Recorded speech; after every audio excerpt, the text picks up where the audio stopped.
Je veux dire une petite halakha rabotai par rapport à l'Akba Omer. Il y a beaucoup, donc quand ils voient Baruch Hashem dans toutes les communautés, on fait les festivités, on fait les chansons et tout, alors ils pensent que le minag de se raser, la barbe, donc il est fini. Donc le jour de l'Akba Omer, alors ils posent la question, est-ce qu'on peut se raser ou pas? Rabotai, je voulais le lachon du Shulchan Aruch. Alors il dit Nohagim shelo listaper velo legay hazakhan ad lad la omer baboker. On n'a pas le droit de se raser jusqu'au lendemain de l'Akba Omer, c'est-à-dire le lad, le 34, le matin. Hier j'ai vu quelqu'un, il m'a dit après Hatzotayom. Je dis ça n'existe pas. C'est marqué nulle part d'attendre Hatzotayom. On dit Mersatayom Kicholo, le matin, c'est mieux de faire cette fila, parce qu'on dit avant notre fila, on fait rien. Donc quelque chose que pour notre besoin. On finit cette fille-là, après on se rase la barbe, et donc il n'y a pas de problème. Et ça seulement selon ceux qui sont noagim comme Shulchan Aruch. Maintenant, regardez ce qu'il dit. Yesh noagim al pi Rabbeinu Arizal. Il y a certains, ils ont l'habitude, selon l'Arizal, shelo listaper ad erev Chag Shavuot. Ils ne se rasent pas la barbe jusqu'à la veille de Shavuot. Alors cela,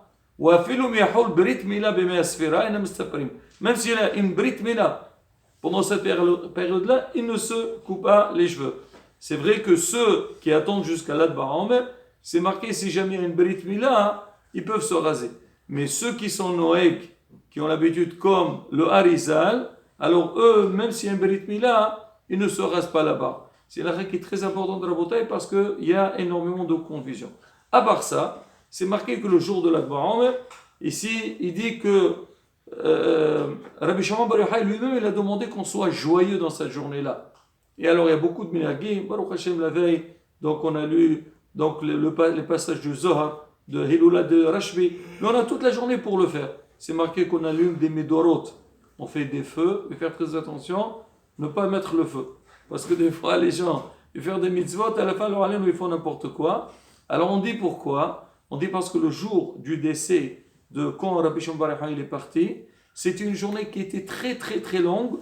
Pourquoi? Parce que Rabbi Shimon devait sortir toutes les sodotes qu'il avait, tous les secrets qu'il devait donc transmettre dans ce monde. Alors on a laissé le temps à Rabbi Shimon de tout sortir et la journée ne s'est pas couchée. Donc c'est une longue journée.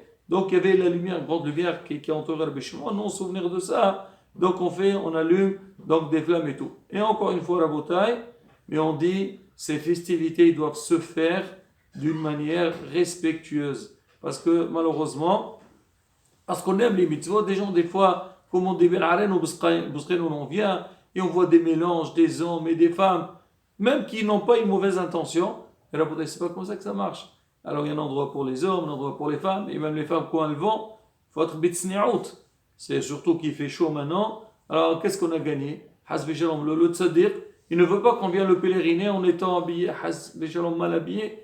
Non, il faut bien se couvrir, être commandé de manière respectueuse et faire des tuilotes. Et Rabbi Shimon, il est prêt à nous écouter. Surtout, là-bas sur place, je vous lis les paroles de Rabbi Hayim Ben Attar, Or Hayim Bakadosh.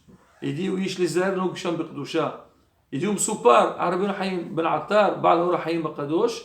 Quand il est arrivé en bas de la montagne de Miron, parce qu'en fait, le Tzion de Rabbi Shimon Bar Yochai, il est en hauteur. Même si on va en voiture, on voit, il faut monter. Quand il est arrivé en bas, il est descendu de son âne. Il montait sur ses quatre. C'est-à-dire, il montait, c'est-à-dire, il est descendu.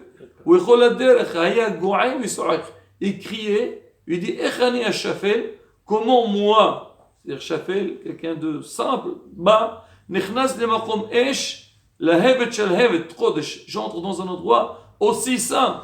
C'est-à-dire, pour lui arriver jusqu'à là-bas, c'est pas du tout évident.